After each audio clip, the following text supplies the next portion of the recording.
I took my Mazda 3 to the track for a full season, and every event taught me something new, from brake upgrades to real grip to eventually finding the limit of this platform. Here's what a full season of track days really showed me. This blue Mazda 3 has been the main car on the channel for a while now. Over the season, I tracked it multiple times, upgrading it between events and pushed it harder than I ever expected. In this video, I want to show how the car evolved, which mods actually mattered, and what it's really like to track a Mazda 3 over an entire season. Before even thinking of going on track, the most important thing is making sure the car is mechanically solid. The last thing you want at high speed is a failure that could have been prevented. Your car doesn't need to be modified, it just needs to be well maintained. I'd much rather track a completely stock car in good condition than a modified car that still needs basic repairs. For me, that meant a fresh oil change, new gear oil, and most importantly, a full brake service and brake fluid flush. Brake fluid is critical on track. Even at entry-level events, most organizations require that your brakes have been bled within the last 6 months. To start the season, I went to Shannonville Motorsport Park and took a short class to get familiar with driving on track. I was especially nervous about passing and being passed using point buys. Before this, I had only been on track once at Calabogi, 2 30-minute sessions with an instructor, and there was no passing allowed. I also had about 2 years of autocross experience, which definitely helped, but being on a full road course with traffic is a completely different experience. For my first track day, I was in the novice group, which was exactly where I needed to be. It gave me space to learn the track, get comfortable around the other drivers, and start pushing the car in a way that just isn't possible on the street. It was an amazing experience, but it also made one thing very clear. There was a lot of room for improvement.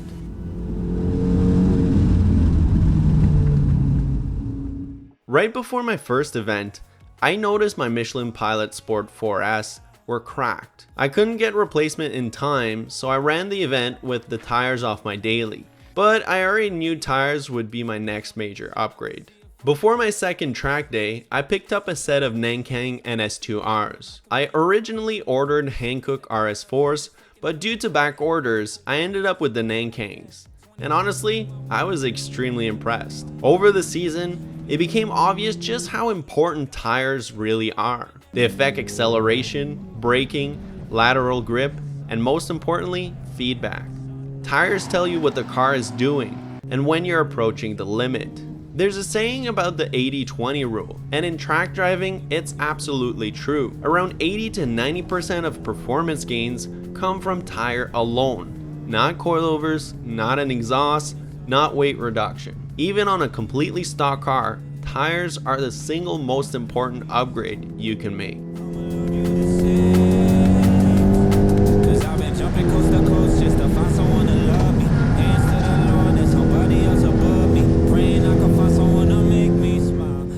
Before my second track day, I also focused on upgrading the brakes. Years earlier, I had already installed Mazda Speed front calipers, Mazda 5 rear calipers, and Damon Motorsport brass brake bushings to replace the soft factory rubber ones. Even on stock pads, that alone made a huge difference.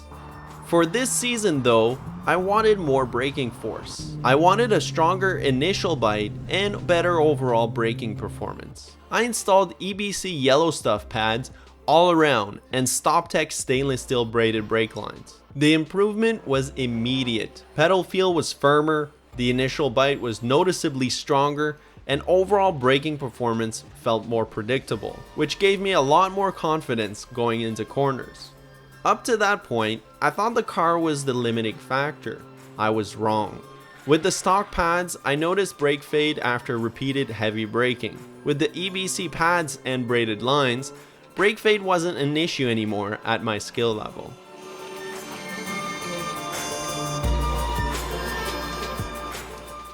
Track driving also teaches you very quickly just how hard brakes are worked on track. Before my third event, I replaced the rotors, something I honestly should have done earlier. Changed the oil again and rotated the tires.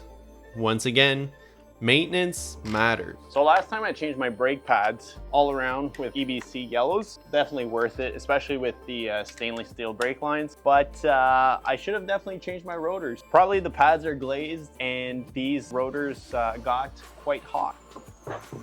Tires are still good. So since I didn't change my rotors last time, then now they are definitely vibrating quite a bit when I'm braking.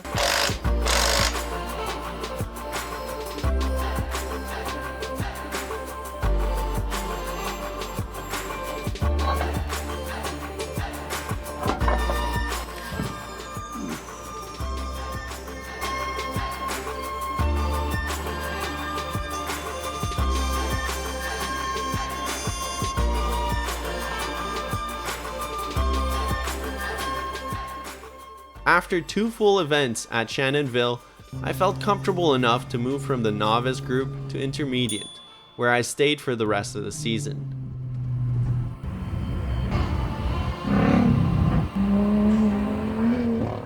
During lapping days, my main focus is always improving myself, refining corner entry, improving exits, and being smoother overall. But sometimes you find a car running a similar pace, and it's easy to get sucked into the chase. That's exactly what happened here during my third event with this 350Z. I was slowly closing the gap through the corners, but as soon as I hit the straight, it would pull away.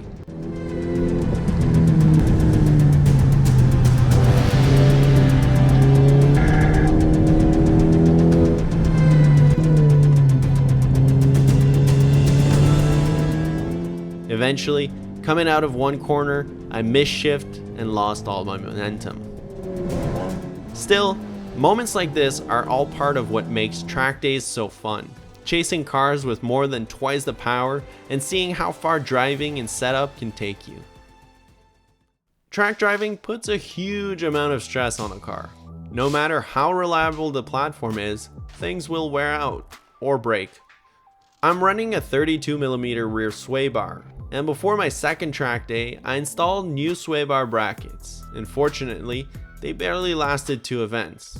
One of them completely snapped while driving. Before heading back to the track, I upgraded to aluminum sway bar brackets from JBR Performance, and that solved the issue entirely.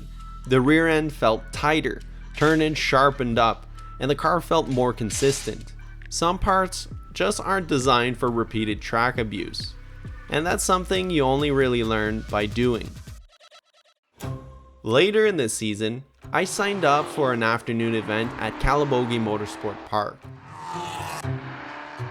It's considered one of the best tracks in Canada, and while it's actually closer to me, it's more expensive and requires a sign-off process to run solo. Because this was a shorter, more affordable event, the track was packed, which definitely brought my nerves back. Thankfully, I had a coach that day to help guide me.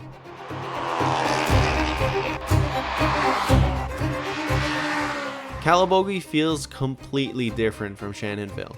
The elevation changes, reverse point by zones, and forest surroundings make it feel more like a fast toge road than a traditional circuit.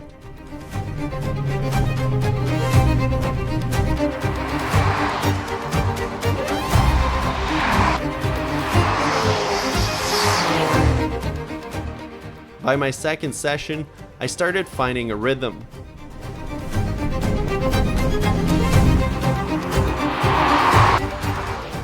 And just like that, the event was over. I'm hoping to get fully signed off next season so I can really take advantage of this beautiful track. One thing this season reinforced very clearly is that improvement comes from repetition. Mods can help, but seat time matters more than anything.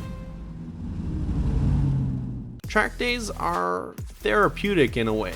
With how constant social media and daily life can be, it's rare to focus on one thing for long periods of time. On track, you don't have a choice. Your attention is fully on braking points, steering inputs, grip levels, traffic, and what the car is doing underneath you. They're also physically and mentally demanding. After a full day of lapping, I was completely drained and still had 3 hours to drive home. My friend Billy joined me this season with his Mazda Speed MX-5, and without power steering, he definitely felt it. On a side note, that car was an absolute rocket around Shannonville.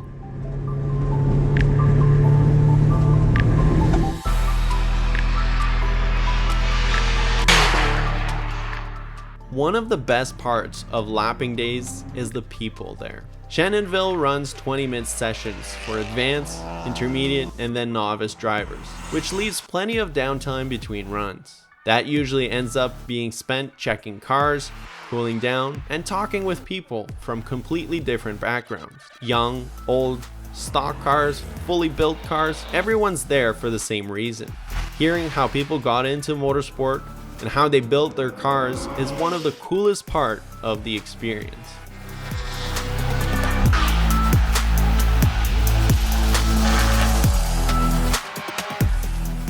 As much as I talk about seat time, mods are still a big part of the enjoyment. So I just got another fuel mod. This is a CX-9 fuel control unit. It's a nice easy mod, especially now that there's no back seat. This should help modulate the fuel and have just an improved fueling system.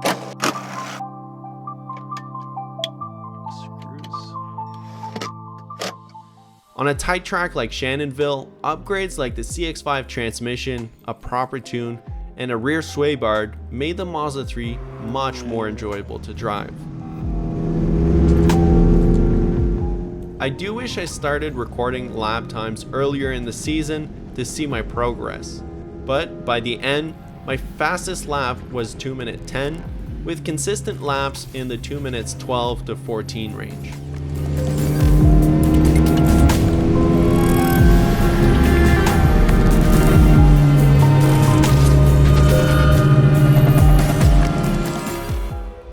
Before my last track day, I just want to do a quick tire swap and a fresh oil change.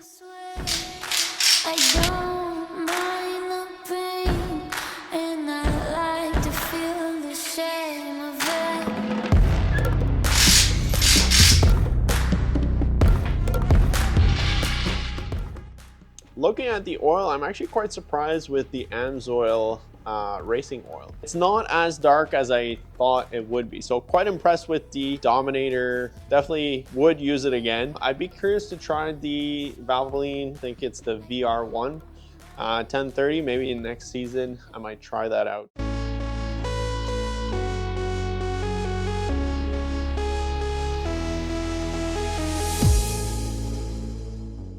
On my final track day of the season, one realization really stood out. Power is fun. Being pinned to your seat never gets old. But on track, lighter is better. I've always liked small, lightweight cars, but watching my friend Eric's Nissan Micra and Billy's Mazda Speed MX-5 finally made it click. They barely needed braking and felt effortless through the corners. Compared to my roughly 2,800-pound Mazda 3, the 2,300-pound Micra and MX-5 felt like a step in the right direction on track. Lightweight cars also mean fewer consumables, less stress on the brakes and tires, and less fatigue over a full day. If I were starting track driving today, lightweight would be one of my top priorities. This season taught me a lot, not just about driving, but about what I want to experience next. After a full season of pushing this car on track, I realize I'm ready to try something new. Not because the Mazda 3 is a bad platform, I actually love it, and I loved every lap in it. But because part of learning is exploring different cars and different approaches.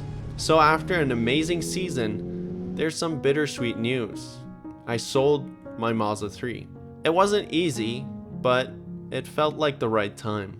Letting go of something you love creates space for new experiences, something more track focused, and something even better for the channel. I'm looking forward to the next chapter, and I can't wait to take you along for the ride. Thank you so much for sticking with me through this chapter. I hope you'll stay for the next one. There's a lot coming, and I'm excited to share it. I'll see you guys next time. Thanks for watching.